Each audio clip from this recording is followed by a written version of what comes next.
Good evening, folks, and welcome to FMA Discussion. This is episode 494. And tonight, we're going to have the WPM instructors. What is WPM? Western Piper Methods. And the guest tonight will be smooth moving Jaime Aguilar, Border Patrol, down there in the south of Texas. And we got Nick, kind of nasty Nick, short-tempered Nick. Oh boy. And the gesture, none other than the good old Dr. Dick, Richard Mager. So without further ado, folks, here they are.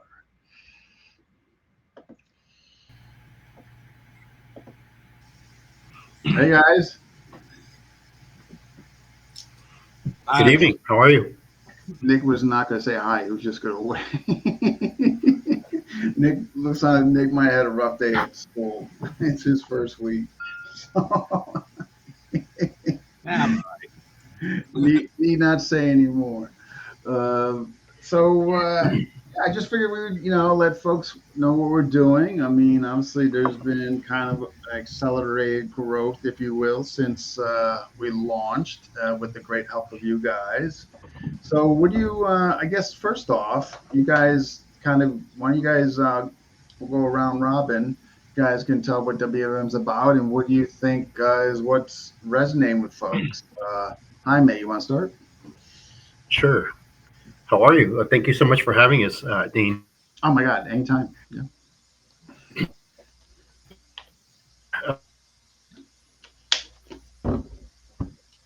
No. And he froze. Started out good. There you go. Let's kick it over. I tell you what, Rich. Until Jaime comes back, why don't you start? Yeah, I think WPM is obviously our westernized version of the South African knife system that came from K Flats. I can't speak for everyone, but I know a lot of the newer students are gravitating toward WPM because it's unique in the style of movement. A lot of the guys that I've been working with are just so intrigued by how much it contrasts from what they're used to. And I think, like a lot of us, they want to know how not just how to use, but how to defend against it. Certainly why I joined initially. I mean, obviously, besides never seen this movement before, but I was absolutely definitely curious, like, how would I deal with this, God forbid, if I seen it. Nick, same question. I first want to say you're welcome for having me on. Yes. You I earned mean, I dropped the ball on that. I should have, I mean, right. I should have been thanking you for coming on. Absolutely. That's all right. No, I appreciate it. I mean, for me, Western Piper Methods is, I think, an evolution and growth from the Piper system that comes from South Africa. That's why we have Western in the name. We're looking at it from a Western lens. There are a lot of great things in Piper, but, there's a good chunk of it that will put you in jail. So, I mean, we're taking these movements, these tactics, these techniques and mindset, but applying it for the Western world. And, one thing I really like that we've been doing is looking at it as a legit self-defense, not like, I'm herding you into the corner and spiking my weapon into your lungs. Self-defense magic. No, looking at how we can utilize the movements in self-defense scenarios as well. And, just drawing from the experience of a lot of guys and their backgrounds to just, add to the system. I mean, it's not traditional Piper like you would get from South Africa, but that's where it comes from. So I like how we are growing things to our audience and to our backgrounds. So yeah, man. Yeah. So, Jaime, I'm sorry. Here, why don't you finish up? Okay, sorry. I'm not sure what happened there. Can you guys hear me okay? Perfect. Yeah. Yeah, Seth so Raymond. I'm not How you sure doing? what was said right now, but yeah, so you asked me the question about what is Western Piper methods? Yeah, I mean, And like, what do you think it is, and like, what do you think is resonating? I guess with the current status quo. I guess yeah, well, I think you guys, said that this is a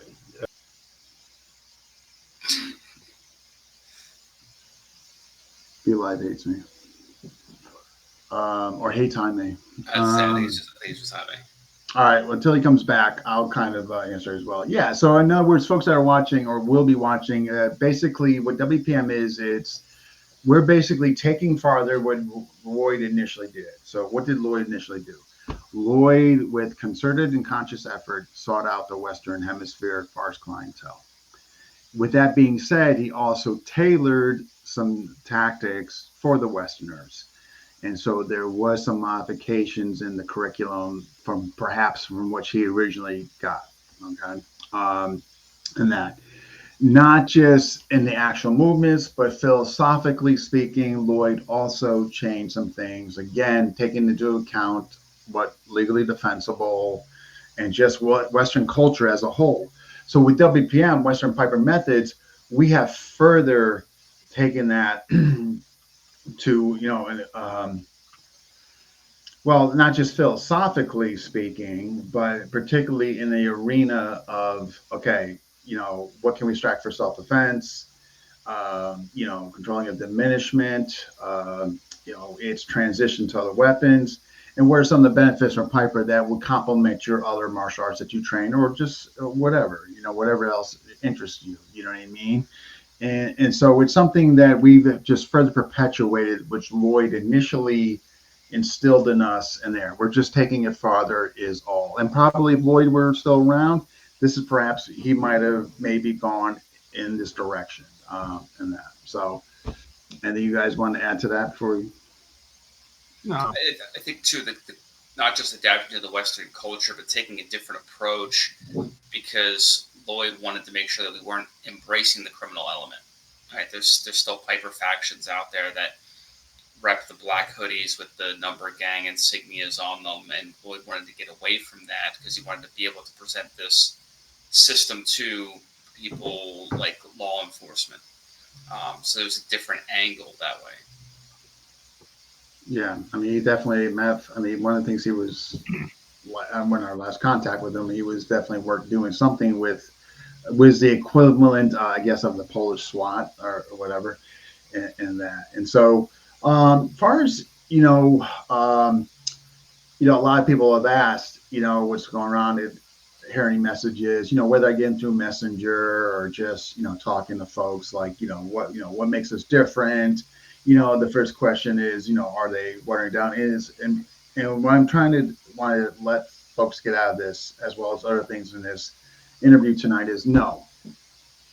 We basically are presenting exactly what Lloyd gave us. We are just further expanding basically definitions of things, relevance of things, legality of things. I mean, just that's all we're doing. We are just going deeper into what he gave us, is that. And that's been the feedback. Those who have worked personally with Lloyd, we are taking it much more in depth in there. Doesn't mean we're adding, subtracting.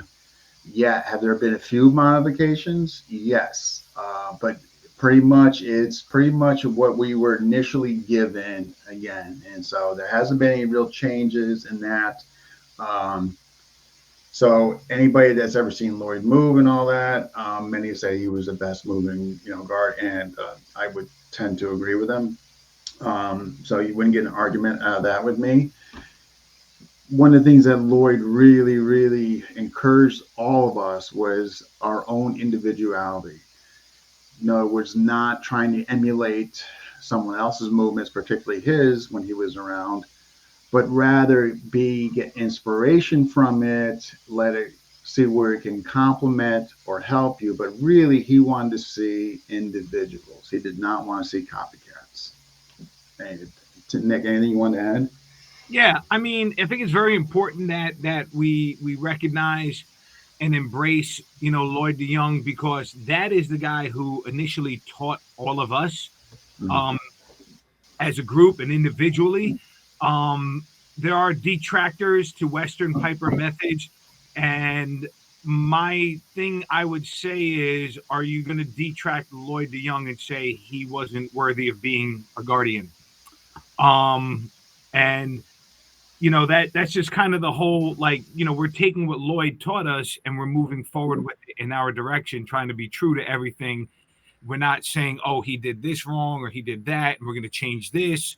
But, we're looking at the adaptations and applications, in our world. And again, I mean, as far as the movements are concerned, and what we were taught and how we use it and so on and so forth, that all came from Lloyd. So when there are any questions about the validity of what we do in regards to Piper, it came from Lloyd the Young. Okay, so I think that should rest any arguments or questions as far as the validity of what we do. And we're not trying to claim to be the only true Piper and this and that and so on and so forth. We're just new kids on the block who are just trying to turning it upside down, looking at it and applying it differently, and just trying to enhance the system as best we can. And again, and I cannot stress it, I know I've said it like 5 times already, we are applying it to the Western perspective. There are a lot of things that happen in South African Piper that you cannot do or just not viable in the Western world. There are some movements, there are some tactics and things like that. You try that in the South Bronx, you are not going home. I don't care how bad your knife is. I don't care how fast you are. There are just certain things that are just a different criminal element that you would have to deal with in, say, for New York. And then that's vastly different when you get to, like, say, California. And I don't just mean like South Central. If you go to Richmond, California, in Northern Cali, that's a whole different criminal element that you have to navigate. So I think those are the things that we are taking into play and in looking to and I don't want to use the word evolve, but yeah, evolve the system.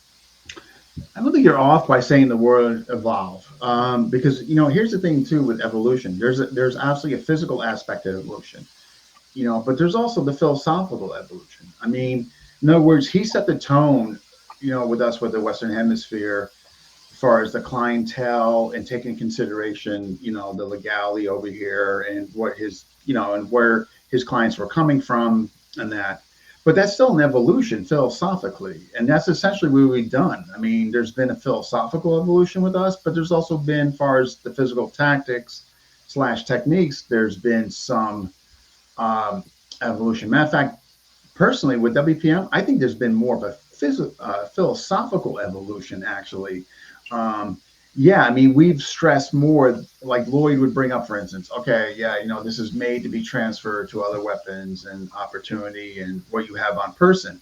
But we've gone much deeper into that. You know what I mean? Like, for instance, what I've done, introducing the flashlight and all that. But he initially set the tone for that. I just think we're taking it much farther, and in that.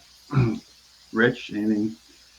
Yeah, we're not bringing in some wildly outside components into this evolution. It's not like we're saying, okay, we're gonna take the major twirl, the minor twirl, or the tumbler, whatever you want to call them, and then all of a sudden we're doing jump spinning back kicks. We're not pulling in some random stuff. We're extrapolating from the teachings that Lloyd gave us, learning how to apply those to the Western mindset, the Western culture, the Western body, and that's what we've come up with. I mean, I think the word evolution is appropriate.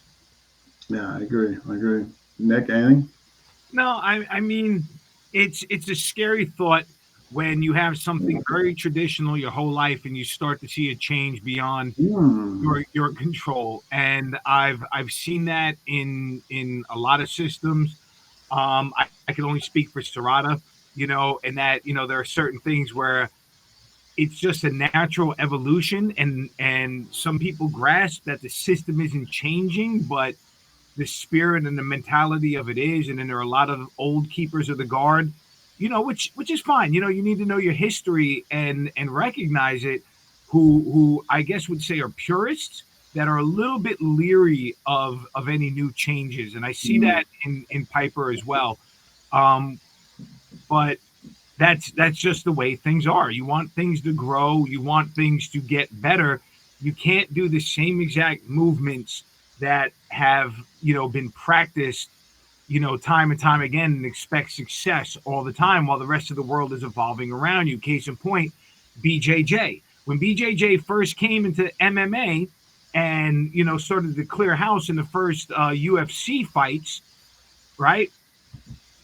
It was like, oh, this thing is unstoppable. But then people were like, oh, well, how would I defend against that? And what do I do? And now so on and so forth. And now BJJ, as a result, has evolved and splintered off. And there's so many different factions and styles and practitioners that I think overall it's made BJJ that much better. And I think that that's one of the things that people who are scared of this evolution of Piper or what we're doing need to like take into account. It's not like we're saying we're better. It's not like we're saying we got all the answers, but we're just looking at things differently, right?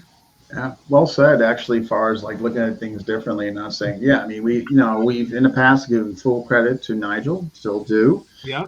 And I've always had empathy for him. I mean, it's something he created, and like, but rest assured, like, he made Lloyd a master guardian, the first one. So obviously, he instilled a tremendous amount of confidence in Lloyd's ability to make him a master guardian. Lloyd obviously instilled confidence in me.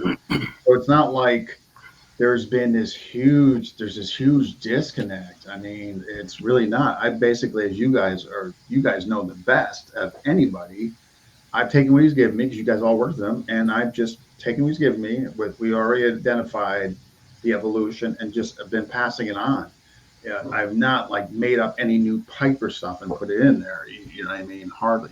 Jaime, I want to get you. So yeah, welcome back. So basically, um, yeah, just I guess we'll go back to the first question with you. So, I, yeah, I seem to have a very unstable connection for some reason. It keeps kicking me out. But you guys can hear me good? Blink twice if your building's being taken over by Venezuelans. Hey, I'm right on the border, man. We've seen some crazy stuff here. But no, to answer the question, yeah. So I guess you can say Western Piper method is an evolution. It's not a change so much from the Piper that Lloyd gave us. It's an evolution to deal with the legalities of a Western society. I mean, the initial inception of Piper being an ambush, predatory, assassination type, we can't use it here in the West, right?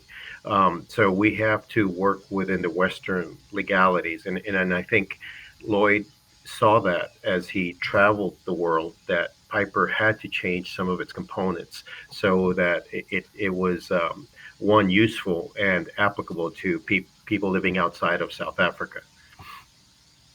yeah, no, well said. So what do you think's resonating with folks? I mean, obviously, since our inception, if you think about it, it's not like I've gone to FMA discussion. Hey, everybody, I have my own thing here, and I want everybody to come join Western. I mean, I made a very concerted, conscious effort not to do that. I wanted this to grow organically. Yes, I posted seminars in there and that. So what do you think, and this will be it for all of you, like, what do you think is the growth? What do you think it's due to? Well, if I may, I think for one,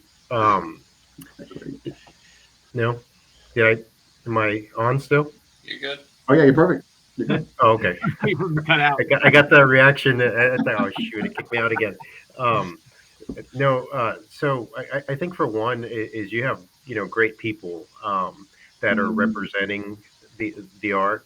Um, one of the things that Lloyd instilled in us, and we continue in the tradition, kind of in a sort, is that he did not like a lot of that occult symbolism, a lot of that dark symbology. I think for people that are, in law enforcement, people that are in federal agencies, that's a big turnoff, right? And so I think the way it's being promoted now under your guidance, Dean, I think that's caused people to take a second look at it and to look at it from a different perspective. And then when they see some of the movement patterns, when they see some of the philosophies behind it, it generates an interest which might have been off-putting before. So I think that's one of the biggest differences. That's a good point. There were some comments made to that. Say, hey, look, there, and I'm not mentioning, and they were from both. You know what I mean? Both camps, and yeah. So yeah, I think that's part of it. But I think also, I mean, like you mentioned, the representatives. Like, I mean, if you look at the guys that we have, like, in other words, there was the initial group which you were all part of. When I look at WPM versus that initial group, man, I see just so much more talent in this, and the cultivation of there's a culture in WPM. You can see it like in the group there. It's like there is a culture, and I just think it's great. Rester, I mean, Rich, anything you would like to, add? What happened? Well, I think part of it. You're still on. Yeah. You're good. Oh. Yeah, I think to Jaime's point, like the movement away from the cult symbolism was key to part of that evolution, because it showed this is evolving outside of South Africa. This is evolving for the Western mindset, the Western culture. I think the students like that. I think the students, at least those that I've worked with, are embracing like, okay, we acknowledge that this was an ambush, prison-based criminal gang system, but we can, I hate to say it this way because it sounds like a superhero thing, but we can use it for good, right? We can use it for self-defense in protecting our families and protecting our communities. Yeah, Nick? Well, or No, whoever? you want to jump in, Jaime? Go ahead. no, I'm sorry. I was just going to add something really quick. Also, what people are seeing, with the Western Piper methods concepts is that it can also be a complement to a system that you already have. It's not necessarily a system of techniques, but a system of movement. And I think people are seeing that some of the movement patterns are applicable. Western Piper method is not better or it's not worse than what people already know, but it is a different perspective. It is different. And so I think when people start seeing some of the movement, some of the training utilized within that movement, it complements whatever art that they know already. And I think that's part of what's also attracting people to Western Piper methods. Yeah. Nick? I would say one of the things, and I know we spoke about this at length when we started launching, and I might ruffle some feathers when I say this, is that we wanted to make sure we weren't a knife cult. And, with that, you have a lot of blade groups. I don't need to name them. You know who they are. And if you think I'm talking about you, maybe I am. But, where it's, my way or the highway, and worship me, and we got these levels and this level, and you must do this and buy this manual, and and so on and so forth. And the knife culture gets kind of really dark very quickly, and it becomes inaccessible. And I think the fact that we wanted to keep it accessible, and we wanted to work consciously to not be a knife cult, to not have that mentality, I think was very important. And I think that that's what attracted a lot of guys. They're like saying, hey, come learn this, add it to what you do, add what you do into what we do, and it's okay, versus like heretic, blaspheme, burn them at the stake. You have been excommunicated. There's none of that there. Rich, I see you trying not to laugh too hard.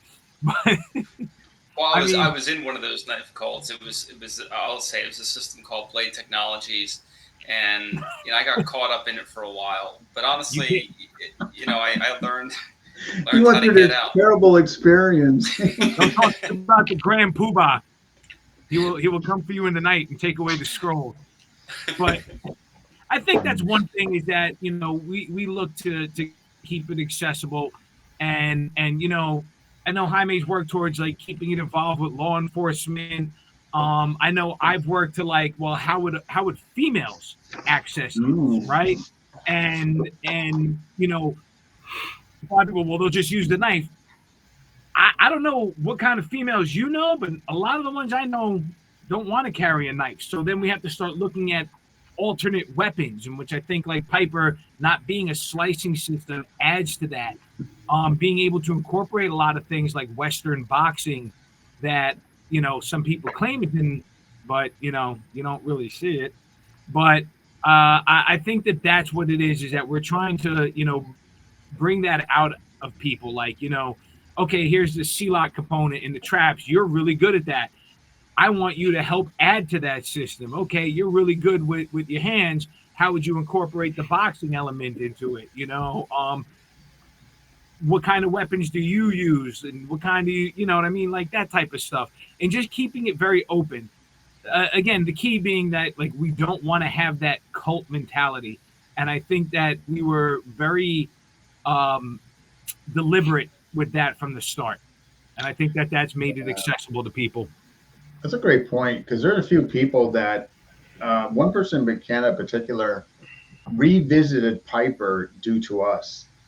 And matter of fact, actually, it's two people from Canada. And they revisited it and they're still currently with us because their initial experience was just some of the things that you mentioned, that just the negativity or just the outlandish kind of like bravado that sometimes knife systems can bring out depending on who the leader is and what he tolerates and allows. You know what I mean?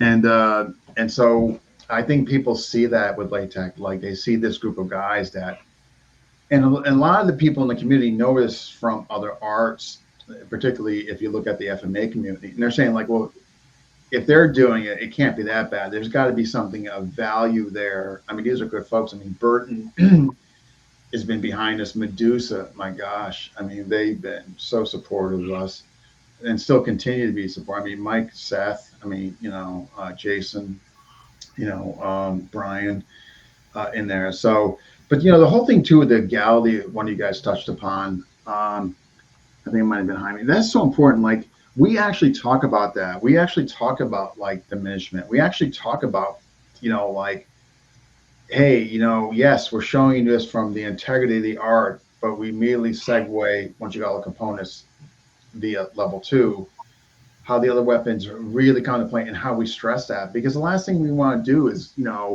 sending, our students or clients to jail because we're telling them the only way of defense is, you stab me somebody. And so, yes, there is an intrinsic look at the tactics to the knife and then the transformation to other weapons. And so that's one thing I think we do like really, really well. Well, I mean, we don't use terms like lethal and deadly, that you see in some other knife systems, and that's the other thing too is if you What don't, about sweatpants cult? yeah, well, or the BDU cult, man, where the guys put on the tactical pants and it's suddenly like I'm lethal, buddy. I'm going to teach you from the. I mean, full knife rig. They got like 8 knives on. Yeah, right. Their baby picture is a knife and swaddling clothes. Oh, jeez. Here's a good guy, Mike Brewer. I had just recently him on an interview. Guy's doing some great things here. Okay, you're the one of the few, Dean. There's an important place amidst the technical information and communicating art to also include the human factors and legalities. That stuff matters. Yeah, 100%, Michael. Well, we bounce those ideas off of each other, and I think like That's true too. there was a great conversation we had last week, and Jaime, if you remember, you were talking about like, oh, I would do this, and I told you, I said, where I'm from, I see you start clutching your chest. That's my go time, right? Whereas some people that may not have been seen as that. So we're talking and sharing ideas about like, what works with how that may work, how that might be perceived and stuff like that. So we're constantly criticizing and evaluating ourselves as well. Yeah, but look at the teamwork among us. I mean, like we make a concerted effort to meet. You know what I mean? Like no one person, like this is way. Like and I hold myself accountable to that. That's why I always run things by you guys. If you want to bring out a team effort, well, you need to emulate that. You know what I mean? Like you need to be part of that. You need to practice that. You need to advocate that. And so, like, I think we have just an incredible group of guys that, work, that function together cohesively. You know what I mean? Yeah. But I think you touched on a key point there, Dean. That there is a high level of oops, excuse me. There is a high level of professionalism within the Western Piper Methods crew, I guess if you can call us. There's not an overwhelming personality, a controlling dictator that shuts us off from learning from other systems, from inquiring about other systems. I mean, you have people within the group that are highly skilled in other arts, right? And it seems to be a really good blend. Um, and as far as also promoting the Western Piper methods. Yeah. Doctor? Doctor, do Yes, you have anything to say, Doctor? there's a sense of mutual respect. To your point, there's other knife cults. I'll use the term Nick pulled out. There are other knife cults where it's one figurehead and he's pulling out these like, oh, this is secret knowledge I've been holding on to for 30 years, and now we're going to incorporate this piece, or this is something I've been holding on for 20 years, and now this is part of the curriculum. Everybody goes, ooh, and then they just take everything as dogma. I mean, it's very very cult like, just embracing the preaching from the pulpit. Um, we bounce ideas off each other. We've had groups working on the curriculum. We've had our cluster of people working on the empty hand counter piper component. We've had people working on the takedowns. We've had people working on drawing. So I think it's key to Did you say yawing or drawing? drawing. I mean, if there's one person in the group that's good, that's got the yawing down, I will say that's got to be me. My pitching, surging, heaving, and rolling are okay, but my yawing really is Unparalleled. Is unparalleled. Michael Blackgrave is saying that Jaime, who comes across so nice and conservative, is bad like a Wolverine. Yes. Wolverine, yeah. But I think Yeah, yeah. but that's an important thing too, is that we all have such vast different backgrounds. Mm. Stuff Jaime talks about that he sees at the border, and my mind is blown. And then there's things I'll tell you guys about what I saw, growing up in New York, and like, oh, okay.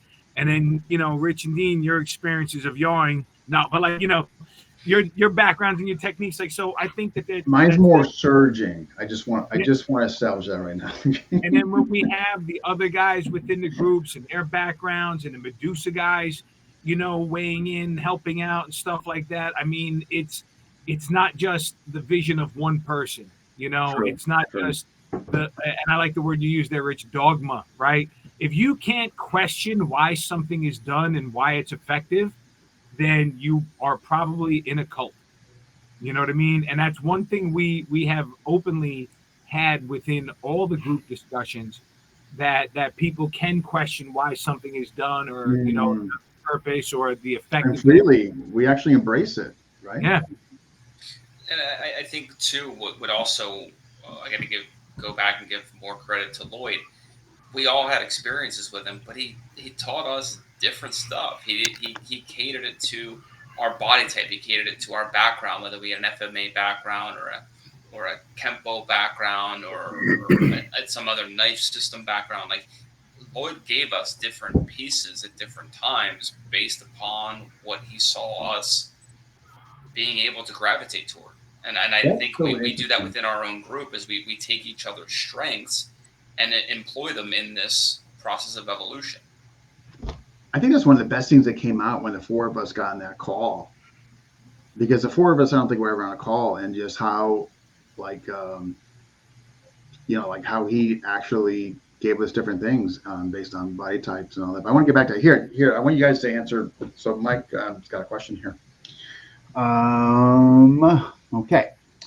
In your opinion, how much of that kind of the secret knowledge stuff of thing is pure martial art theater, and why do people still cling to it? I think I'm just going to go quick and I'll let you guys hammer it out. I think it's folks that are they want to be part of something, Mike, and so unfortunately they just surrender and they just start believing in some of these folks because they maybe I've seen it in a few of these systems. They like they're disconnected from like just communities or school or whatever age they are, and they just gravitate toward these leaders who do this and they're part of something. And usually, if there's weapons involved, they get a sense of empowerment, false empowerment, of course, but um, disenfranchised folks I see really fall to that. But I'll let these guys answer as well. Disenfranchised folks. Nick, do you want to answer? Yeah, I think a lot of this whole reason why people cling to, the secret knowledge stuff, Count Dante. Yeah. For those of you who know, Count Dante with the Dim Mak and the Black Dragon Fighting Society, who would sell his Dim Mak secrets in a pamphlet on the back of comic books. I think things like that are still permeating within the martial arts world. There's always that secret technique. By the way, that's a great book if you haven't read the Count Dante biography. It is, pardon the expression, it's batshit crazy and it's entertaining. Hollywood missed the boat not making a movie about this guy. Well, you woke up, Mike, dude, the Black Dragon Society. So he's enjoying it. But I think that's always been a mystique of the martial arts community. I think it comes back to that, the secret, deadly fighting secrets, and this is the only thing, that you could that will save you and put a man to death in 5 moves, and stuff like that.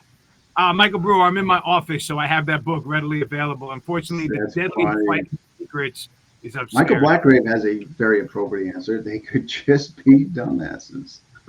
Believe in the magical mystery tour. That is true. That is true. There are people who just want to believe in that stuff. But that's my take on it, fellas. No. And you guys want to, as far as Michael's question? Am I still on, or Go ahead. You are still, You're still on, Jaime. oh, okay, because I can't see my picture on the. Jaime's got PTSD. Every 5 seconds, somebody cue Jaime. There, you still here? Yeah, because I can't see myself on the squares there, so I was wondering. I also didn't want to interrupt. So as far as how much is theater, and I don't know, but I do know that if you have a certain knowledge of certain things, you know who's bullshitting you and who's not, right? Been around the block, right? Yeah, and there comes also a realization where that there's other people that know a lot more than you, right? And so that's a critical point, because you can either reject it or you can embrace it, right? Mike Blackgrave is on here, and I got to tell you, when I first met Mike, I realized that a lot of the blade stuff that I knew wasn't adequate, and so he really opened my eyes to a lot of stuff, right?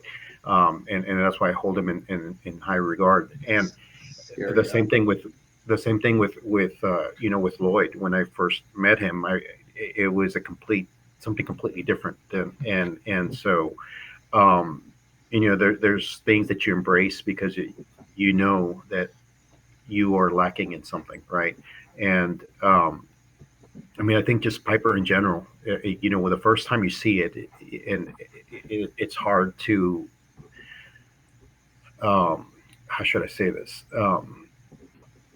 Like, how do you defend from something like that, right? And so you can either like brush it off, or you can try to learn from it, right? And try to understand it.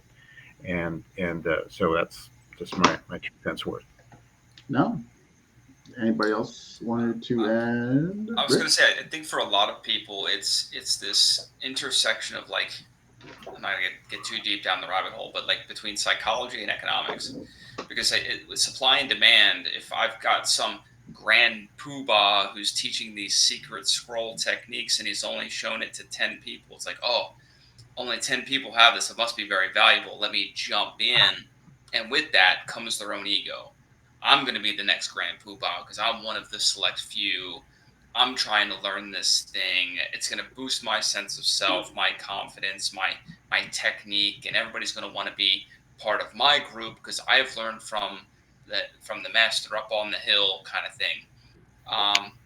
Yeah, that's why Count Dante did so well. You know, publishing his little marketing scheme, because everybody was like, "Ooh, this has never been taught before," or "Oh, this idea of the Black Dragon Society," right? People gravitate to what they think is the most vicious, which is why I think some people, unfortunately, like Dean said, those that are disenfranchised, gravitate toward the cult style systems because there's a sense of belonging, and they bump each other up, right? It's like, oh well, nobody can take us out. We know the real techniques, kind of thing. It's that ego that kind of fuels it. Yeah, no, I think that's nobody gravitates toward Taekwondo as a cult because there's a school in every corner. Taekwondo doesn't have that element. It's not as limited. It's too widespread. So they look for like that thing that's limited. That's what I said about the supply and demand. It's where can I find the thing that nobody else has, and how do I learn from the secret master, right? It's the empowerment too. I totally agree with all of you. Plus, I mean, like you said, with Taekwondo versus like a weapon. We use knives. We use weapons. That empowerment. You know what I mean? That false. I mean, a lot of times, right? And taking these people's money, which if you look at it ethically and morally, it's pretty bad, right? I mean, Taekwondo is still taking people's money. They're just not making a cult out of it. Yeah. Okay. Here's a good question from Eric.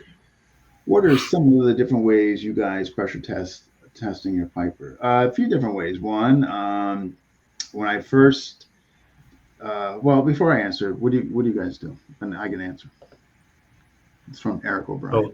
So against somebody, a resisting opponent, and with how do you say, unscripted scenarios, right? To see how people react, to see how you react, right?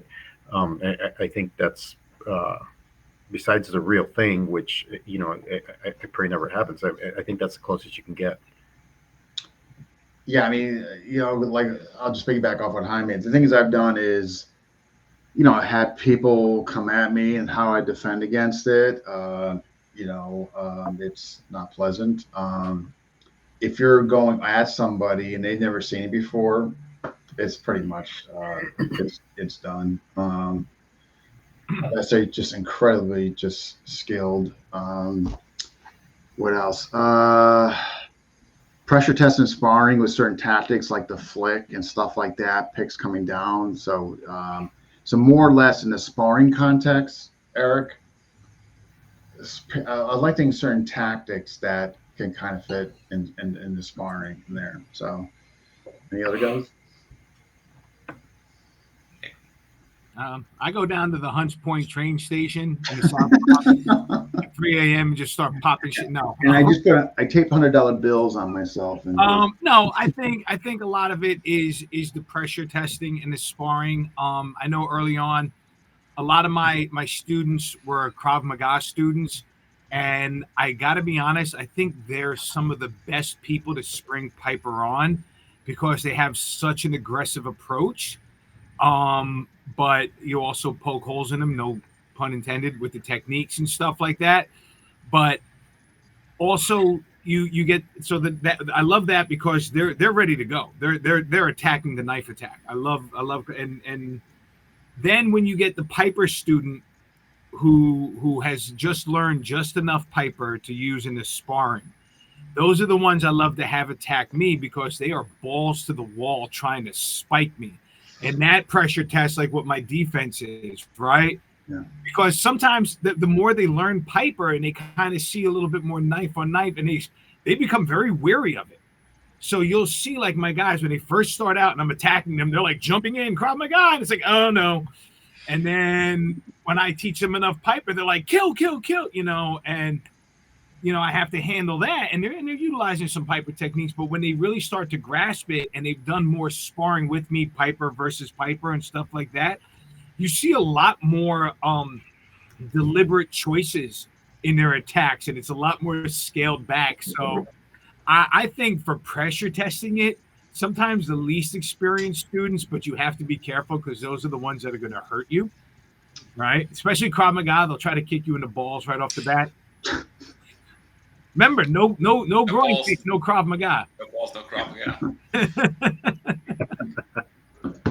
Yeah, so I like working Piper against people that don't know Piper. I before I even really started teaching Piper, I spent probably a year and a half or 2 years where I would like go teach a seminar on something else and pull a couple guys to the side afterward, and I would say, hey, just defend.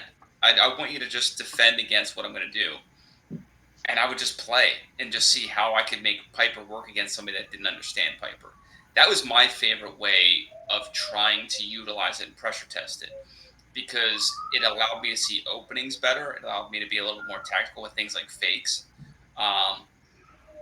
But overall, it's tough because now I've got guys that only know level 1, so I know what they're going to do, so that they're a little bit limited in their arsenal. But I look forward to kind of continuing to work with them. But I think one of the best things to do is go get a couple buddies who have trained in something and just work it. Just see what their response is, unscripted. Because if they know what's coming, then you have to do it organically, and that's what I did. That's true. Yeah. To get that true, you have to. And because the odds of us doing this on somebody in self-defense who knows Piper is pretty rounded to the nearest whole number is 0. Yeah. No, but there was a group that I had trained with, and they were training with me with some stuff, and I knife sparred a bunch of their guys using Piper, and they've never really seen it before, and it was just like very eye-opening. And then I came back like a month later, and it was nowhere near as easy. And one of the instructors came to me, he goes, no. He goes, I saw what you did. He goes, we've been training for that. And it was kind of cool because it forced me to reevaluate, what I was going to do as utilizing Piper and stuff like that. Like, these guys are ready for my bag of tricks. So certain things I was able to get away with the first time. So sometimes, Rich, I agree with people who don't know what's going on with Piper, but maybe people who have trained another system, and you train with them in Piper, and you kind of see how they respond to it from a more skilled and tactical standpoint, kind of pressure test your Piper a bit more. Sure. Then you kick them in the groin and flip the script completely. There you go. Krav Maga! Well, the way I train is, I train first to try to get the movement patterns down, to try to get them tight, to try to get them efficient, right? Try to maybe like blast right through somebody's defense, and then you apply it against a resisting opponent, and then you adjust your movements accordingly, right? But Piper being an ambush system, any system that's or any techniques that you use based on ambush, the guy that's defending is already behind the 8 ball, and so, so I mean that's just the way I train. That it works best for me. Yeah, I think they're all good. I mean, right? Whether you're trying to get an organic response, the person who has not been exposed to it yet, or you're getting somebody that has a little experience now. Now you're trying to see if they can put maybe holes in you, or vice versa, right? The guys in that knife cult, that blade technology is called. They're tough. They're tough to deal with. Yeah, I know. Like I've heard about that system and that methodology. I'm just trying to get a hold of the head of the system there. But I have some level 1 manuals left if you want. Oh, you do? Because I heard some folks in California want some of those manuals. So this is, oh my God. Anyway, this is why FMA is better than BJ. Oh my goodness. What do you guys, I mean, we can go, one of the things I thought of, we can bring folks on and see what they think about it, students, or we can continue if you guys had areas you wanted to talk about. I have one question for you guys. Sure. We've all trained in different things. How in this journey of Piper, has it impacted your other arts, the other stuff you've trained in? Oh, I can answer that thoroughly, but if these guys want to go first, please do. How has Piper influenced my other arts? I mean, it's one of the things that I think I've utilized is being more unpredictable. With the movements and the rhythm and the timing, I think that that's really helped out. Different shifts in body weight that I think that people within my system might not expect from me or see inside of a fight. Additionally, I tend to fight, in spar knife reverse grip, but I mean it's just forced me to rethink certain things as far as unpredictability is concerned, and how body mechanics and weight help. And not to say the other systems haven't, but it's really important in Piper to have that like off balance land, drop step, make those points of contact and stuff like that, which I think have tightened me up in some of my other trainings. What's done for Yeah, me is, well, go ahead, Tommy. You can go. No, I agree with Nick. It's like the footwork and the Filipino arts. If you come from a karate background, it really aids in your movement, right? And some of the unpredictability that's inherent in Piper helps with your other arts. Whereas it's Piper moves different, right? It's not linear. It moves in zigzags in many dimensions, right? It creates purposeful fakes in its system, and so that if you extract those factors, it makes whatever you are learning or whatever your background is, it makes it better. Yeah, I mean, just to, for me personally, the whole aspect of rotational and linear momentum, like how to really work off that against using it against somebody in levers, like knowing in the smallest confinement of space, I could still generate an off balancing mechanism. So that's what really I've got. It's enhanced my other arts. The whole aspect of like fake and Jaime mentioned, like my fakes, I've gotten better in the aspect of broken rhythm for like dueling and sparring. Um, uh, just balance too, like just some of the um, hip shoulder alignment, like moving more efficiently. You know what I mean? Like instead of turning my whole body and going that direction, really knowing like aiming my shoulder and hip to kind of cut time in half. So those are some of the things that have really, as far as benefited me. And, Rich, anything? And then we got a question that came in from Michael. Yeah, I mean, everything you guys were talking about, the broken rhythm, the fakes, I tend to lean more with what Nick was saying about like body weight shifting and the angles. I've been able to use some of the more unique angles that come from Piper in my sparring. And I think that has been, for me, at least with the smaller stature, being able to kind of wrap around the opponent and come in at some of these weird angles at a closer range has been really, really fun. From your yawing experience. It's my yawing. It really is derived from the yawing. A little bit of pitching and rolling, but mostly the yawing. Hey, Dave, before we get to that other question, can I address something that was said in the chat? Please do. Brett Reese, and I'm not calling you out, buddy. I'm calling in your comment here. He said Krav crews have a lot of true time in and have a greater wind. I'm going to say this. I am very vocal and critical of Krav Maga. My background is that I'm a certified Krav Maga instructor in 2 systems.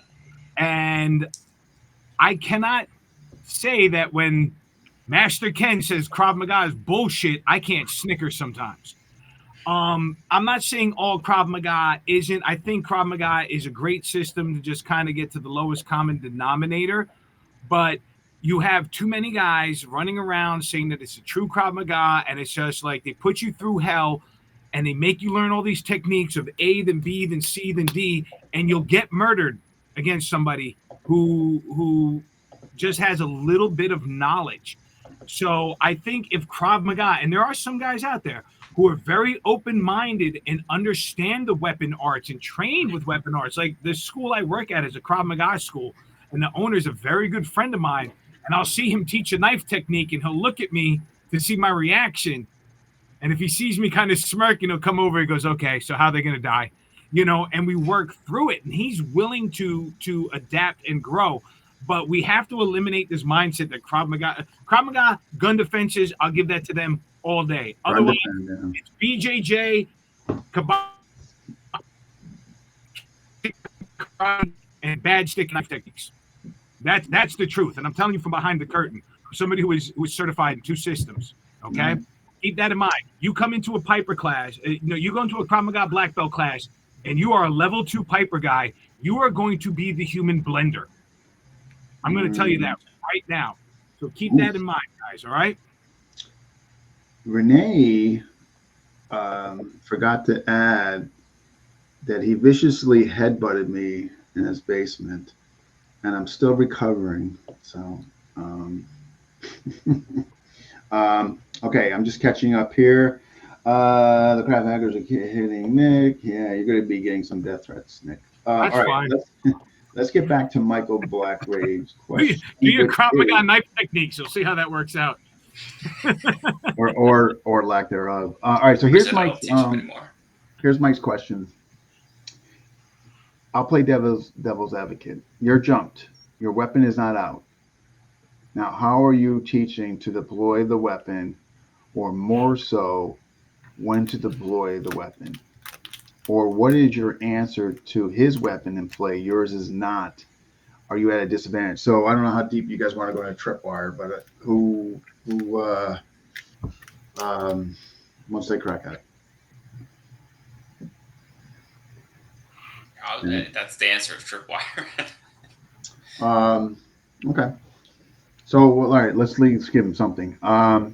Yeah, so one of the ways we do, Mike, is it's so tripwire was kind of a subsystem that Lloyd created to basically counter ambush, but counter attack or kind of interrupt the attack where you could get an opportunity to deploy your weapon. So that's stuff we do look at. But again, it's more under the tripwire, which is a subsidiary of Piper, so not completely separate. All right, how are you teaching to deploy? Okay. What is your answer to his weapon? Yours is not. Same. Yeah. Again, it's kind of under the tripwire material. Jaime, anything you want to add before I go deep in the tripwire? Well, yeah. I mean, when you learn a bladed system, you also know, how people deploy it, right? And one of the things about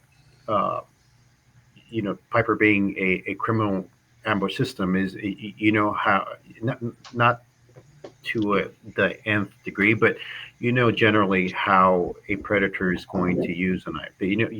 Those pre-assault indicators. I mean, there's a whole science behind that, right? Where not being in the wrong place at the wrong time, but also, if there's certain awareness factors that you have. There's, like I said, knowing how a predator will more likely deploy the blade.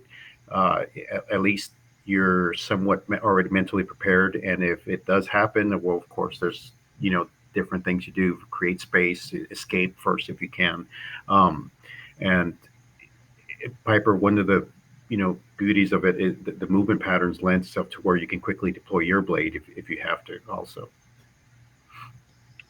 Anyone else? I was in talks with Lloyd during the time tripwire build back in the day. Okay. Okay. One of the, Mike, we brought Lloyd to Texas about 8 years ago. And so, his comment is, where he was involved in the initial tripwire and back in the day. Yeah, but Lloyd, when he came down to Texas, he was here, I think, almost a week, and he showed us a lot of that. But I mean, Dean, the tripwire, and you can go into much more breadth and depth. I mean, I think it's some of Lloyd's best work, to be quite honest. I just think there's some I just want to preface though, like if you get ambushed, depending on like anybody knows here, and obviously you, Mike, of all people, depending on that first strike, or whatever, whether you're going to be competent or depending on where it lands, where you can even do anything for that matter. But assuming you can and you weather the initial storm, Tripwire has a lot of stuff where you're kind of striking him, but then clearing it, right? Like one of the movements would be putting there and now, kind of framing him out, if you will. That's just one example that how I would get access to a weapon, and they're assuming I needed to go to that continuum. But yeah, it's definitely tripwire related. Tripwire is basically based on 6 concepts: priming, cornering, pressure release pressure, touch, 2 points of contact, hurting, and wrapping around. But it's really fascinating stuff. I think Lloyd was brilliant in a lot of regards, and I think that's where his brilliance really came out, was with Tripwire, to be honest. There's so many factors to that. Yeah, you're screwed, like Brian Canada says. I mean, like it's paying that first shot. I mean, you know what I mean? Exactly. But I'm sorry. Go ahead. Oh, absolutely. As far as like if you're in ambush range and you don't have the read time to decipher the attack and to address it appropriately, you're screwed. But I do think there's so many layers to it, and I don't want this to come off to sound like I'm marketing for other systems, but I so many of the people that train in WPM are training in a lot of these other smaller systems, Medusa, Silot, Blade Technologies, and they fit together, right? If someone pulls out their weapon and goes to the sewing machine, and I don't have time to get to my weapon, I'm not thinking tripwire. I'm going right for Blade Tech. If I have the opportunity, I see them see them start to draw, and I can get a shock and a latch on, it's Medusa, right? If I can get to a point where I can utilize tripwire principles, okay, now we're looking at level 3 Western Piper method. Range is going to be a huge factor. Timing, read time. Are they telegraphing? Are they at range dueling? Are they ambushing? There's a lot that's going to come into it. How I respond. Lloyd even talked about his time with the Dog Brothers and saying, like, at certain ranges he couldn't really do much, but once he was what he called Piper range, he just tore through everybody, right? So I think range, intent, aggression, a lot of this is going to factor into how we respond to the threat, undoubtedly. Hey, and also, if I may add, the Piper also teaches you how to think in terms of movement, not necessarily technique. And so you progress from, unconscious incompetence to unconscious competence. And so you're not as startled when you see something, right? And so I think that it makes you better able to deal with an ambush. Of course, there's certain factors. Brian Canada mentioned sometimes you're just screwed. Well, yeah, sometimes you are. You get ambushed and you get a knife to the neck. That's what I mean. Like there's just some point of no return. Yeah, right? Yeah, and I mean it's not. I don't want people to think that Piper is a magical system. There are no magical systems. I think if somebody's trying to sell you that, you know, yeah, you got to take it with a grain of salt, right? But Piper is different, and I think in part of that also is like Nick mentioned the mindset. It better prepares you to be able to deal with an ambush type system. Now, it doesn't guarantee that you'll survive it, but it helps you better able to deal with it. At least for me, that's what I learned. Can I jump in on this question here for a second? Go ahead. Sure. Having been the victim and the target of ambush attacks, a lot of times when it happens, it's right as it's happening is when you realize it, and the only thing that I think, and this goes beyond any system, is situational awareness. It's situational and environmental awareness that I think, helps prepare you, knowing whether somebody is likely to have a weapon drawn and when you should start getting yours out, or how to, draw yours or get to some semblance of safety. Like, in New York, for the most part, I understand a lot of what the attacks or the setups can be, and I'm on the lookout for that. But like, there was one I was down in Manhattan like maybe 2 months ago, and there was a brand new one. There was a brand new one that caught me off guard, but I just happened to just be on my toes enough to catch it in time.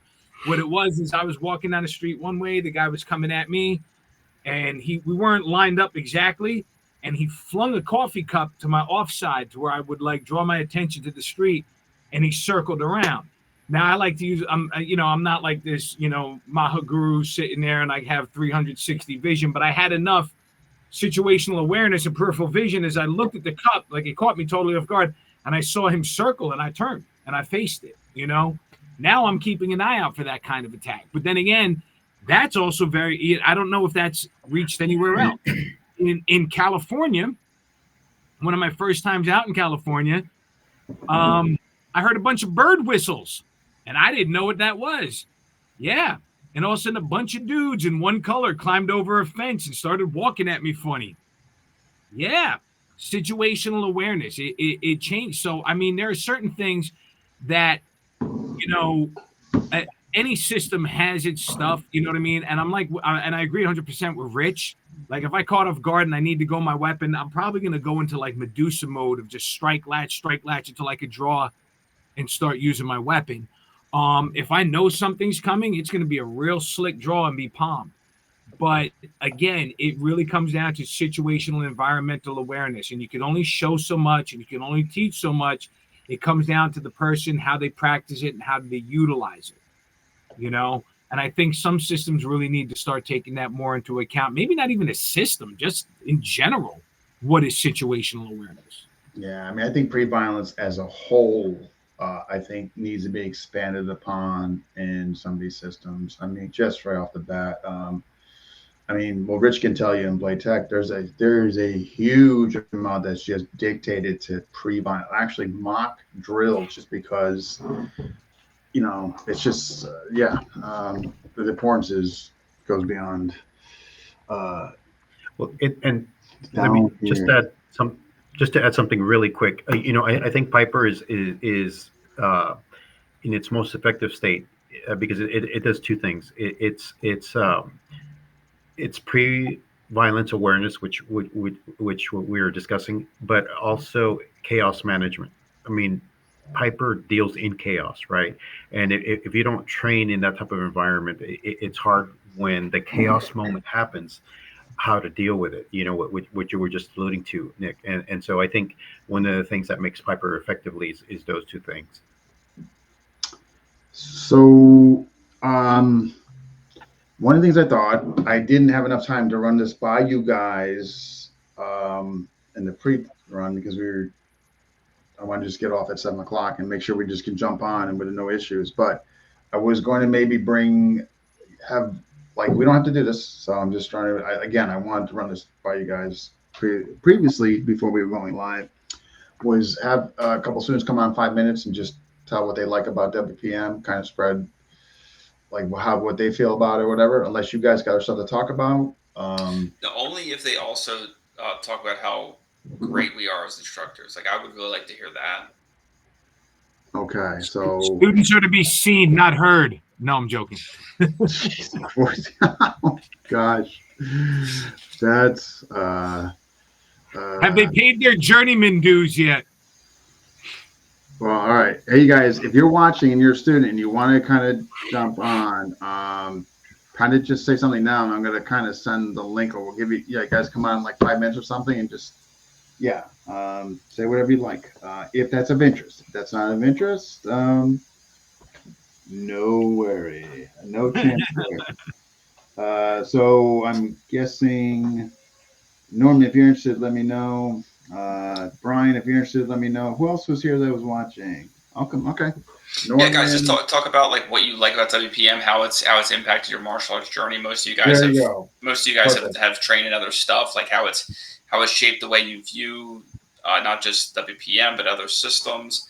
Yeah, well, let's hear it. And then don't forget to compliment us on the way out, because that will get factored into the next time you test. Listen, Oh, and it's not incidentally, that could affect you. it's not it's not FDA certified yet, but it is a known fact that training WPM increases girth and cup size. Just Oh, saying. Jesus, God Almighty! Doubles testosterone. Every level doubles your testosterone levels. That's right. All right, let me just make sure he's got it. Okay, You so exhibit Norman, I different sent you the link. pheromones. Sent you the link, Norman. So you should. You just got to. It's compatible Google, but you should get where it'll ask you to kind of join live stream, enable your camera, mic, et cetera, et cetera. Will not work with Firefox. Tried that the other day. Yeah, which Who the hell still uses Firefox, Rich? I used it because it wasn't working on Chrome. I tried it out. Hey, we Why had is a it lot still of. on your computer? Rich still uses it. I use Firefox to rip videos that are embedded in martial arts sites that tell me I can't download their stuff that I paid for, and there's a way to rip videos. Would be happy. Rich, you still use Ask Jeeves? I thought we all did. Yeah, Darcy. We can get you on another time. Maybe me and Rich will bring you on, and we could do a torture. No, I'm just Darcy's kidding. a beast, man. Darcy's a beast. I love Darcy's gonna be. Darcy's scary. Actually, we got to set up level 3. Darcy, you gotta let us know when you got a Yuki there to perform and demonstrate. Where's we got to finalize the level 3 curriculum. We're like this close. It's close. It's close. I think we're really close. Yeah. Well, I think it's a good thing too, is that we spent the time to on my phone. It won't let me on. Copy and paste, Norman. Refine it and make it more organized and sensible. Oh yeah, and we've done that. And we're excelling in that arena. You know what I mean? You guys have the link for it. It looks a lot cleaner than it did a couple months ago. Try copy and paste, Norman, on the phone, and meanwhile you're getting in. Let's see what this guy Brian can. I don't know. Google Chrome worked best for me. It wouldn't let me go in directly from the Facebook link. So if they have Google Chrome, maybe that. All right, Brian, what do you have to share with us regarding, as Rich pointed out, your journey thus far with these hooligans? This is kind of they're fine. I'm not sure why. Well, I mean, I gotta say it's been an interesting journey so far. Number one, regardless of any tactical proficiency or whatever you might develop from studying Piper, studying any kind of movement that's different than what you typically do in whatever art you study will help you in your primary art, period. The better control you have over the body, the better control you'll have over what you make your body do. And, you've got to stress it. You've got to try different things. Piper is very, very different. From a tactical perspective, I really like its focus on deception. I personally think it's the perfect complement to Medusa. Medusa is aggression. Piper is deception.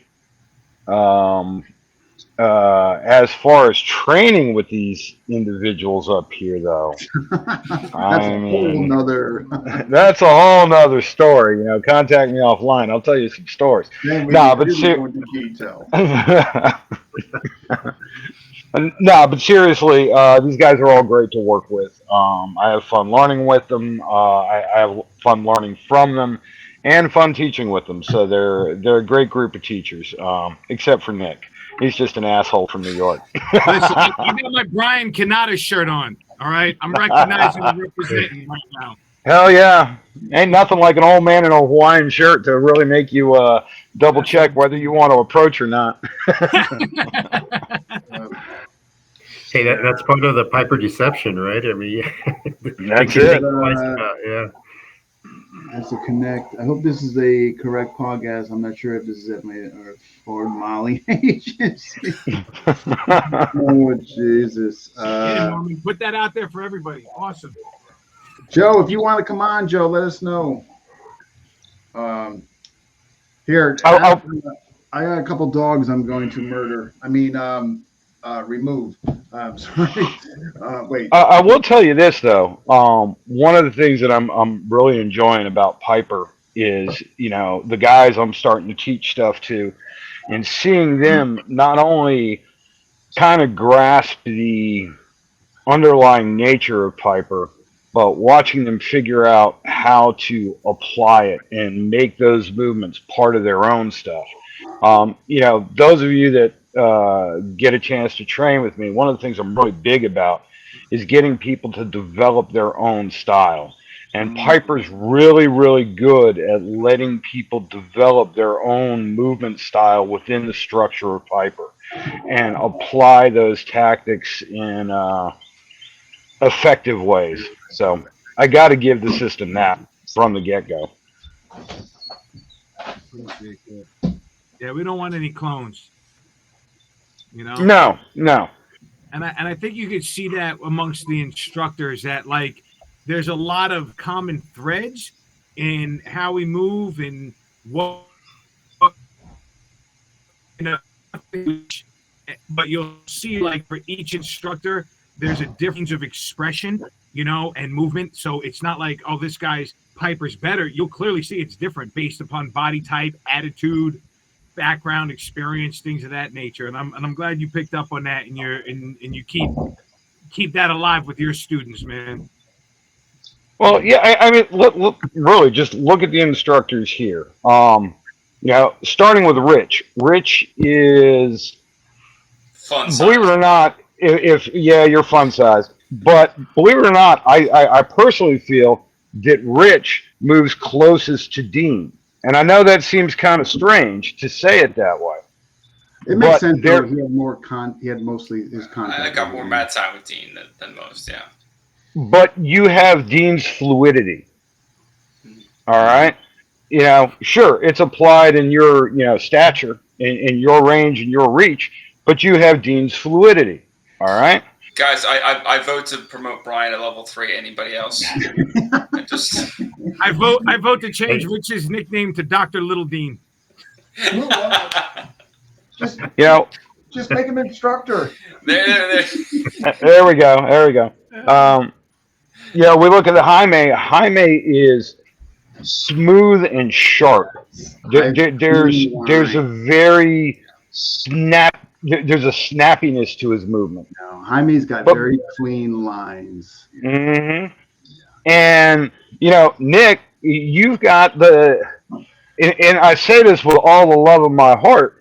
Your Piper comes out like a brawler, and I don't mean that in a bad way. It's just it's your movement. You're a brawler, and it shows in how you move.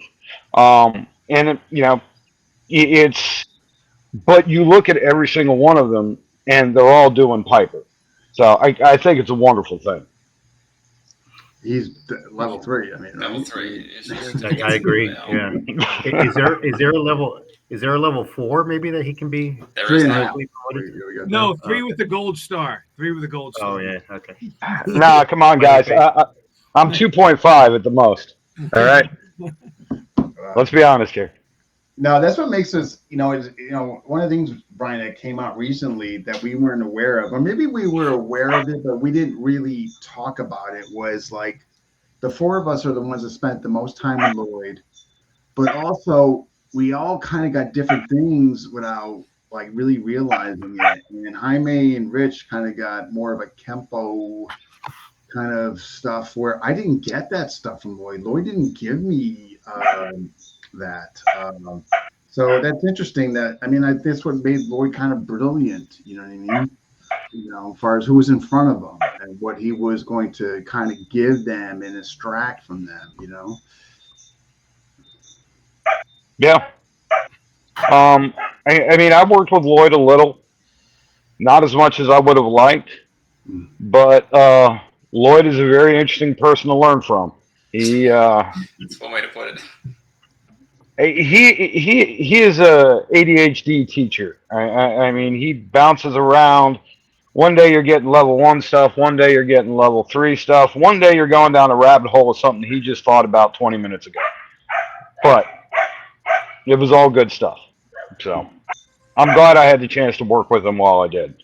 Yeah, absolutely, right. And this is Michael. Well, this is Michael Blackrave's reason why Jaime's got clean lines, and he's simply attributing it to because he used to beat the crap out of him in training. So, Hey, when you got a 6'5", 275-pound guy trying to hit you, yeah, you learn to get out of the way really quick. yeah, That's when you let him hug you, and then you stick a 38 in his belly, and you pull it until it goes click. I mean, Yeah, yeah. he's, I mean, he's got a 38 too. well, then you better be there he's the firstest with the mostest. his shock latch is shock latch 38. 6'5". Yeah, oh yeah, Mike and Seth Raven, like that's oh my god, nothing. That's nothing. The 7-footers 6'5". chime in. Yeah, really. That's ungodly size. Yeah, that's insane. I can't believe Norman can't. Well, Brian, we're just gonna have to keep you hostage here until somebody else. Joe Lennon says he's got no camera on the computer. Which He's rocking that 96 Dell still. yeah, I don't understand that. I guess that's. I mean, oh, you know what? He's at work, and they do have old stuff there. Okay, that makes sense. Fair enough. Well, if I was doing this from work, our machines don't have cameras because they're all in high security areas. So, Joe, I will say Joe's got some really cool deceptive stuff. I love his stuff. That gimmick stuff, man. He's got some sleight of hand stuff. Yeah. I get such a kick out of that stuff when he does it, man. Yeah. It's just Where's Renee? Renee's still not around? Let's just I don't know. Renee probably doesn't want to go live because I bet he's wearing nothing but a pair of swim fins, a tutu, and a snorkel, and that's like it. So he doesn't want to be on camera. Let me just see if he's. Let me see if he's. All right, I'm sending him a message now. See if. Let me see if he's got it, or if it went through. Let me try calling him. Here, you guys. Go ahead. Just talk about. What would you like? Wait a minute, Norman. I think Norman's through. All right, Brian. Norman's through. I gotta exit you, but I appreciate you coming on, Brian. Later, guys. Thank you so much. Absolutely, I'm gonna bring you up. And Dean, Mike Raymond wants to get in on this too, I think. Yeah, yeah. I'd be honored to have Mike Raymond. Why is this not working? Why am I not bringing this through? There we go. All right, Brian. Thank you so much. Later. Firefox. Later, Brian. Firefox. All right, Norman. Hey, how's everybody doing? You got your 5 minutes. My 5 minutes of fame, yeah. Who wants to Mr. come? Norman. So, actually, jumping off. I do, Mike Graves. Jumping off what Rich said, I do want to thank all of you guys. It's been tremendous watching you move, getting ideas from you. It's been great. I mean, my martial art journey's been a long one since I'll just date myself since probably like 1974. A year after I saw my first Bruce Lee flicks. And I just jumped in, and I always had interest in weapons even early on, even before I got introduced to Filipino martial arts many years later. I think for me, the system, what I like about the system is there's not a lot of stuff. And what I mean by stuff is it's not, and I didn't hear all of Brian's because I was trying to get on, so it might be a little bit of repeat. I'm not encumbered with a lot of patterns and things like that. I'm infused with movement, and that makes sense to me. I'm a mover, and it has a certain kinesthetic about it that's natural. Where once you work on that, now that does take some work, and I you guys know I've been working on it. But once you work on that, there's I almost want to say a natural feeling about it. So like I know one day I was in here training, and I picked up the knife in reverse grip, and all of a sudden, I wasn't doing patterns in the in the typical FMA way. Like it didn't feel right to me, and that's kind of when I knew that I was really starting to touch the journey. Um, I guess the other thing for me is it's infusion with other martial arts. I've trained a bunch of stuff from boxing to savate to capoeira to traditional karate to I don't know. There's a bunch of stuff in there. I'm probably forgetting over over 40 years, well over 40 years, of training, and it, it, I know that the things that I continue to train in, Piper seems to be fitting into those cracks, if you know what I mean, adjusting to that movement. So yeah, you know. No, and I'm just saying, Norman, and again, any feedback we're getting for the folks that jump on like that, we really appreciate it because it helps us continue the direction we're going, or maybe gives us, more insight and that. And Mike, I sent you a message, 7:40. If you can jump on, Mike, on Facebook Messenger. Norman, with your background and your level of experience and all these different arts, how do you think Piper's helped with some of the other things you studied?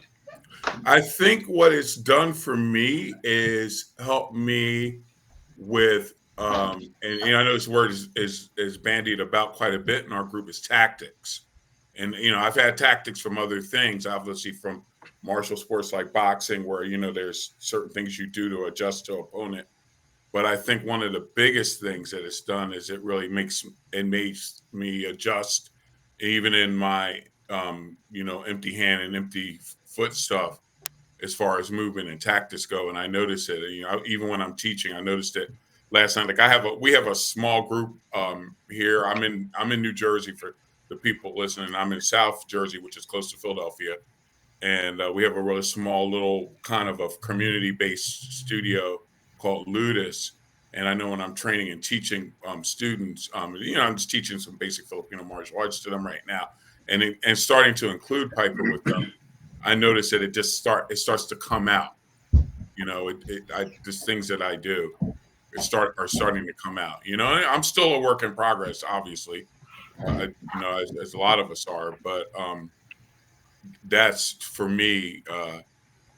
I think it enhances it definitely with my empty hands. Just moving, just even hitting bags. The other day, I was in my local gym has some other bags and hitting it, and I'm moving in that way. And I always bring a small, like either a knock knife, or I have a little plastic Sharky that's about the size of it's a little small pocket-sized trainer.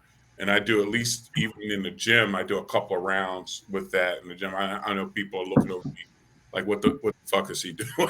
I'm at that age where I don't give a shit anymore. That's nice about getting old, man. You don't care what people think anymore. Yeah, people look like that, you're doing it right, man. Yeah. And I'm really excited about starting to bring in that level 3 stuff into the class, and using the CLOT portions. And I've had minimal when I trained at Princeton Academy of Martial Arts. CLOT kind of years ago, he had a separate CLOT class. I never was interested because I didn't get it. Like, I came from more of a stand-up fight background, so anything that didn't relate to that, I was like, oh, whatever. This is kind of weird, and I'm not into it. But now I'm really excited, especially the way, like the way that you guys are introducing it, using some Burton's methods. It's pretty exciting, and I see where it fits now. And you're gonna see where it fits more too. It's matter of fact,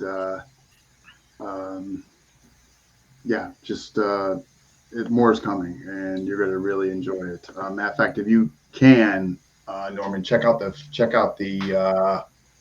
second one is coming. You know what I mean? That's going to even further expound on that. You know what I mean? Yeah, I did see the. I think I clicked a like on that. I definitely am going to. That's in October, right? Yeah. I mean, okay. 13th. The 13th. Yeah, I'm pretty sure I'm available, so I'm going to take it. I'm going to try to have somebody with me, so if we can. Yeah. No, that's fine. I mean, like if you can have somebody there, actually, it'll make more sense. But Norman, we got somebody else to jump in. Okay, I'll jump off. Hey, Norman. Thanks, guys, Appreciate No, it. thank you for coming on, though. I appreciate it. Yeah. Okay. Take Thank care. you, Norm. Yeah. Sam. And you guys, before I bring up the next guest, anything you guys want to talk about? This guy here, man, like, huh? Renee, you like the headbutt? Hey, Renee. Hey, Renee. Huh? How's that feel, Renee? Huh?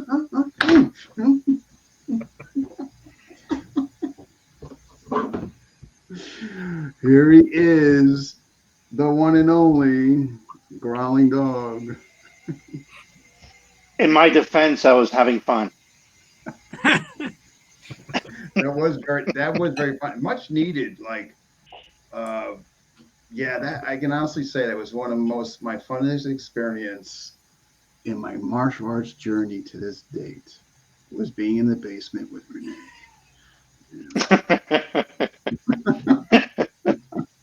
And we were training, just in case Yes, anybody. absolutely. We were. Yes, we were. Not here to judge. I don't know what you guys were doing in the basement. Oh no, it was it. So yeah, so we're bringing folks on, Renee. I don't know what you've heard or haven't heard, and just them giving us kind of feedback, like what they are enjoying thus far about WPM, like and they're also constructive criticism. I mean that we want to improve status quo if need be.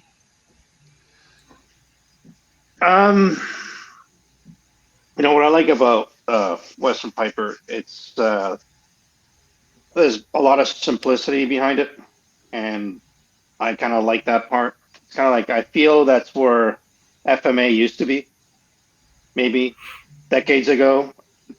People started adding a whole bunch of stuff to it. I just like how direct it is. It kind of it works really well with the way I think and act. So yeah, that's the that's the thing I like the most. I think if I had any criticism or if I had any concerns, it's just like anything else. Like whenever you start getting groups of people together, it's just making sure the politics don't start up because too much stuff has been ruined from that. Yeah, and we're and on top of that. I'm whenever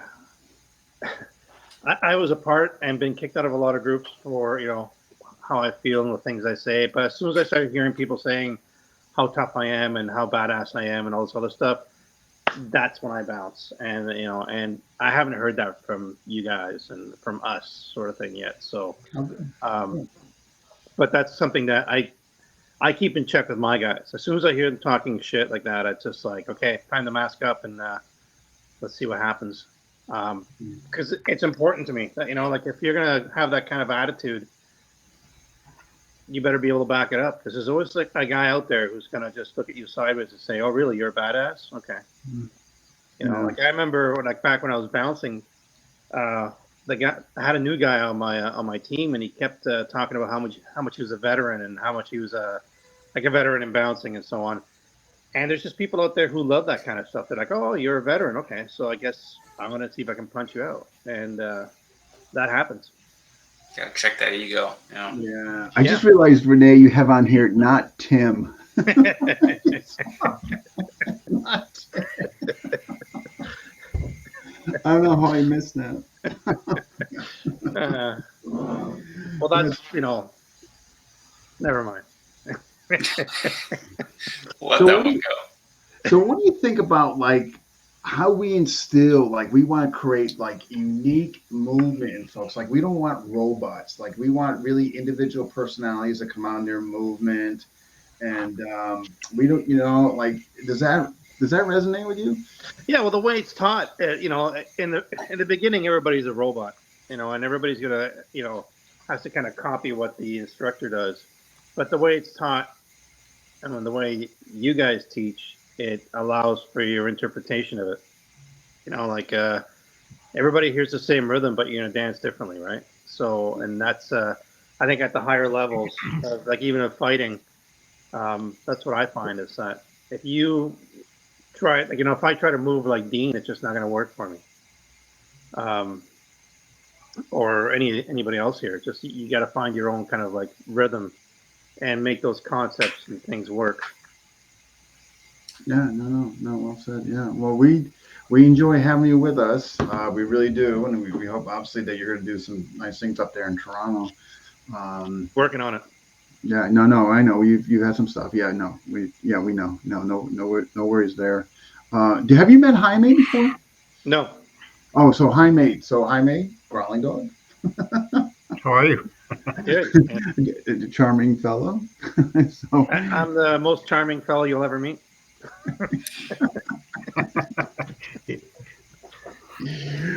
oh, this is 3 out too. of 10 people that I meet actually like me, so it's good. Uh, So what's good to meet new? you. So what's going on with your training? What do you got coming up now that things are kind of planning off? Right? What do you got going? Honestly, I've just been working on mobility again. Just I I have a fire hose that I filled up with sand, and I love it. You can just smash the shit out of it, and I just bounce around and hit it. Running again, just getting myself back in like fighting form. I want to fight in Europe next year, so just kind of haven't decided if I'm fully retired yet. So I'm gonna go out there and fight a couple more years. Wow, man, you're One of a good friend of mine from Italy, he says he's gonna fight till he's 65, but he's gonna like skip a year. And I was like, yeah, that's a great idea. And he's like, you should do it too. And I was like, oh yeah, for sure. But now he's holding me to it. I'm trying to like weasel my way out of it, you know. So, I forgot I meant you just. but yeah, and also like I'm going back to the Spain surf camp, and this time I'm gonna get a bee sting. So this time it's on. I can't sneak my way out of it. Oh my god! Tell those who don't know what a bee sting is. Well, here I'll let you. It sounds terrible. So it's a minimum of 10 to like 15 full dogs, and they bite you 1 minute each nonstop until you give out. That is just cruel and unusual punishment.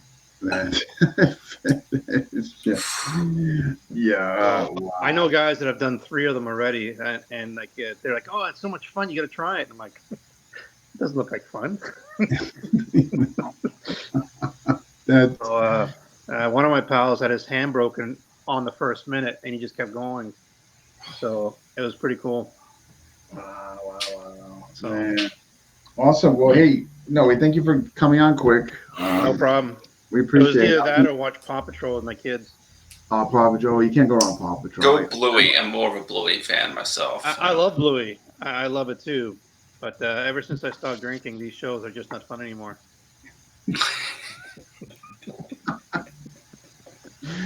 Man. All right. Hey, well, I'll be in touch, Renee. All right. And again, if Bubbly is watching, sponsorship whenever you guys Sponsorship Bubbly. Gotcha. Oh, anything you like to say before parting words 355 before you exit, or You know, I just don't want to take away from your show right now. So that's true. I mean, that would overtake 355. Just the impact. You know. But I did speak to Dean. We're looking at bringing him back to Canada sooner than later. Nice. Oh yeah, that'd be neat. Yeah, appreciate it. Very cool. That'd be great to see you and that train. dog, that flying dog, right? That. You know. All right, cool cats. Gotta go. All right, thanks. Later, All man. right. All right, fellas. I actually got to roll as well. I heard some Yeah, screaming. no. We can wrap up now, but hey, I thank you guys for coming on. I thought it went well, man. Any final thoughts, Nick, Jaime, anybody?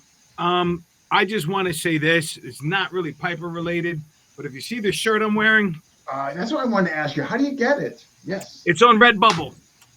If you look up Menda Rigma, Screamer, it'll show up. And the reason I'm wearing this shirt is anybody in the FMA community, you guys should know who Maestro Alvin Albano is. Listen, I've never met him face to face. We were only on one group session online together, but we've exchanged messages, and we popped up on each other's radar. Our circles overlap. But what I've gotten to know about him is that he's a real straight up dude. He's just a really nice guy, honorable, humble, and we don't have enough guys like that in the FMA or even martial arts community as a whole. And unfortunately, he got hit with a surprise diagnosis of cancer, and he has a GoFundMe page. If you check my Kabbalah Serrata Screaming New York page, I think it showed up on FMA discussion. Not post back up, or if somebody out has a link, post it back up. He is fighting. He is getting better each day. But when you get hit with and hopefully I got the diagnoses right. I mean, it's on the GoFundMe page. I'm not like breaking any HIPAA laws or anything like that. But when you get hit with a diagnosis like that, and it's definitely a strain on the family, I implore you guys to do what you can to support Maestro Alvin. Like I said, he's just a solid dude, and I don't know why he's friends with me, but I like the guy. I love him. I think he's got a lot to offer, and just he needs help. And I think it's important that we look out for one another where we can. So if you happen to see the link, please support Maestro Alvin. And Nick, can you copy and paste the link when Dean posts the recording of this bid and FMA discussion? Can you put the link in the comments? I could do that. Or actually, you know what we could do? If you could do that, in addition to that, Nick, if you could put in the comment section here as well, and then Give me a second. I will do that. Okay. Yeah, because I know I gave something there, but I'll definitely more for the T-shirt. Renee's asking, where's this $20? I think it was. I think it's Jaime's turn to Venmo Renee $20. I think we kind of doing a round robin. I think it's getting expensive, man. Do you know what the exchange rate is between Canada and it's like I think it's like $3 American. It's got to be monopoly money at this point. Yeah. I definitely don't want to short Renee any money. Don't they get paid in shekels in Canada? In shekels, yeah. Only in Quebec. Guys, but hey, man, I don't want to keep it, but I really appreciate you guys. This is fun. I thought it went well. What do you guys think? Yeah, I think it was good for the students to kind of hear us talk about the philosophy, the background, and hear from other students, what their experience has been. It's cool. Yeah, we got Norman come on here, and Brian, Renee. Too bad. I mean, I didn't hear back from Mike, but we could certainly do this again with Darcy. A couple of, we could always revisit this. So. Yeah, and I'm really excited.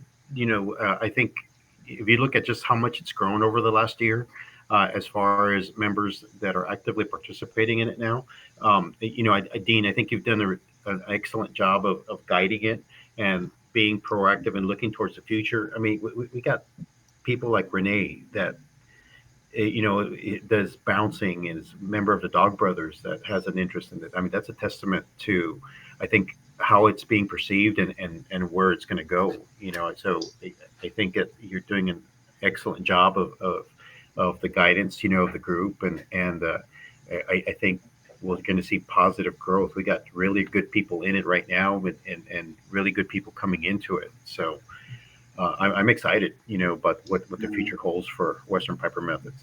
I am too, and I appreciate it. Like, again, the whole thing, obviously, as we get bigger, I mean, I'm not gonna be able to do it without you guys. So that's the nice thing, that I can rely on you guys, and we're all consistent, and we all have the same philosophical approach, not just with the presentation to our students, but also as far as the curriculum and how things should be done, and et cetera. So I am too excited. Yeah.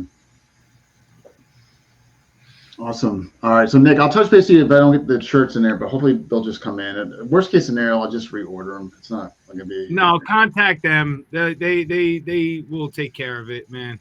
Okay. They should. I'm looking up for I'll put the Mandarigama Screamer shirt, hopefully. Yeah, definitely. Yeah. So I see it came through. So something came through from you. So. Yeah, no, I put the GoFundMe up on there.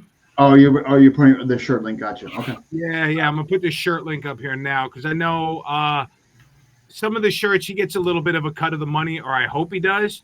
Yeah. But I'm putting that in the chat too for anybody. I appreciate it. Yeah. Awesome. All right, guys. Hey, thanks so much, and until next time. Later, See fellas. you guys. Okay.